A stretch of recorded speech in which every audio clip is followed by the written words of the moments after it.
The Merry-Go-Round That Wouldn't, written by Jenny Lewis and Christopher Audrey. One fine summer morning, Percy, the small engine, was waiting to start work when he heard a magical sound. It was very faint and far off, but he definitely heard it. I wonder what it is, he thought to himself. There it is again! Edward, the blue engine, who was already hard at work, taking empty trucks from his yard to join our clay pits, smiled kindly. Don't you remember from last year, Percy? He asked. It's a funfair.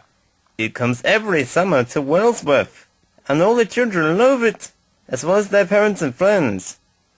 Percy could hardly contain his excitement and kept giving little peep, peep, pip, pips as he trundled about his duties.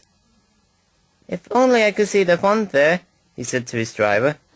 Percy was in luck, because the site chosen for the funfair was a large field near to the railway line that he worked on every day. The field was full of brightly coloured caravans with painted signs and people hustling and bustling about the business of setting up the funfair, ready for the customers that evening. Each time Percy passed another colourful fair ride had appeared, he saved up the news to tell Trevor the Traction Engine, who was dozing in the sun outside the barn, further along the track.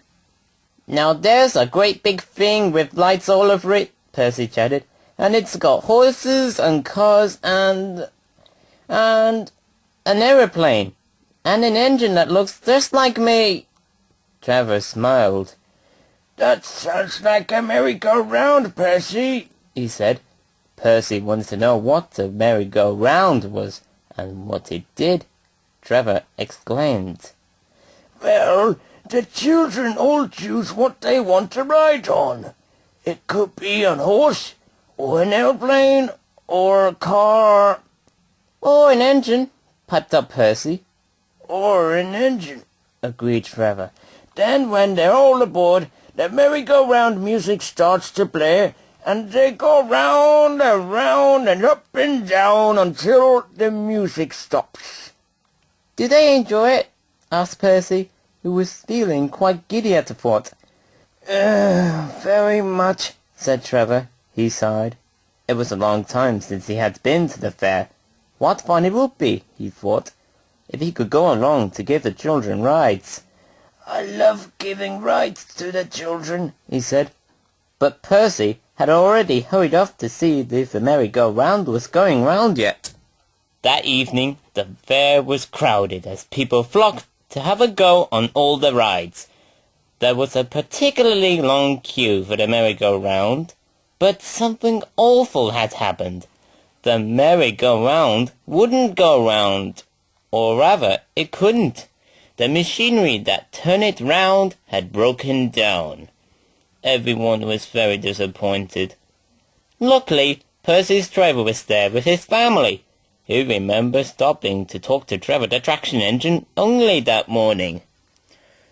Trevor could help out until you get that fixed, he told the merry-go-round owner.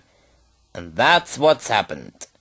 In next to no time, Trevor found himself hitched up to the merry-go-round with strong ropes. Round and round went Trevor, pulling the merry-go-round and all its passengers round and round after him. He did enjoy himself, and he didn't feel in the least a bit dizzy. I shall enjoy telling Percy all about this tomorrow, he thought to himself. Afterwards, everyone told him what a really useful traction engine he had been. The end.